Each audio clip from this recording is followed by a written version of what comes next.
বর্তমান সরকার নতজানু পররাষ্ট্রনীতির কবর রচনা করেছে, আর কারো কাছে মাথা নত করবে না বাংলাদেশ। ত্রয়োদশ জাতীয় সংসদের তৃতীয় অধিবেশনে এক প্রশ্নের জবাবে এ কথা জানান পররাষ্ট্রমন্ত্রী খলিলুর রহমান। বলেন, মক্কা ফ্যাক্টকে ইতিবাচক হিসেবে দেখছে বাংলাদেশ। এদিকে আইন শৃঙ্খলা পরিস্থিতি নিয়ন্ত্রণে পুলিশের 14,400 সদস্য নিয়োগের কথা জানান স্বরাষ্ট্রমন্ত্রী। তবে আইন শৃঙ্খলা ইস্যুতে স্বরাষ্ট্রমন্ত্রীর দেয়া বক্তব্যের প্রতিবাদ জানিয়ে বিরোধী দল ক্ষোভ প্রকাশ করলে এক পর্যায়ে উত্তাল হয়ে ওঠে সংসদ। স্পিকার হাফিজউদ্দিন আহমেদের সভাপতিত্বে তৃতীয় ত্রয়োদশ জাতীয় সংসদের তৃতীয় অধিবেশন শুরু হয়। অধিবেশনের শুরুতেই নেপালে ভয়াবহ বন্যায় নিহতদের স্মরণে শোক প্রস্তাব আনা হয়। স্বতন্ত্র সংসদ সদস্য রুমিন ফারহানার এক প্রশ্নের জবাবে পররাষ্ট্রমন্ত্রী বলেন, মক্কা প্যাক্টকে ইতিবাচক হিসেবে দেখছে বাংলাদেশ।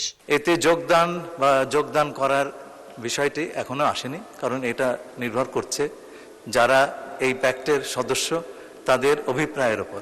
তারা যদি অভিপ্রায় প্রকাশ করেন বাংলাদেশকে এই প্যাক্টে নেবার জন্য, তাহলে পরে আমরা নিশ্চয়ই সেটা ইতিবাচকভাবে বিবেচনা করব।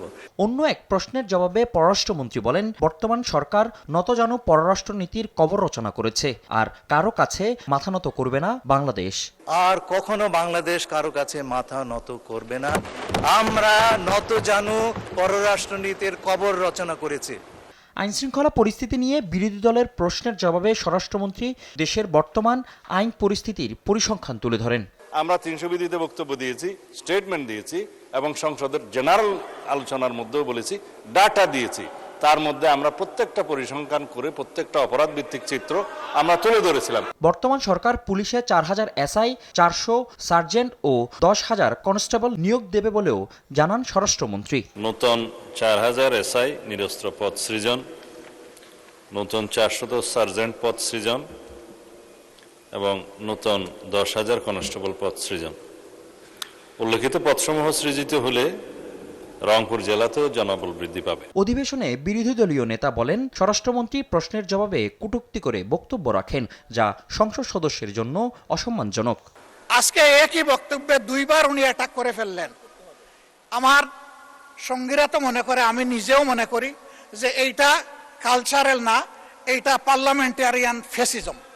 এর আগে স্বরাষ্ট্রমন্ত্রীর বক্তব্যের সময় বিরোধী দলের ক্ষোভ প্রকাশে উত্তাল হয়ে ওঠে সংসদ অধিবেশন।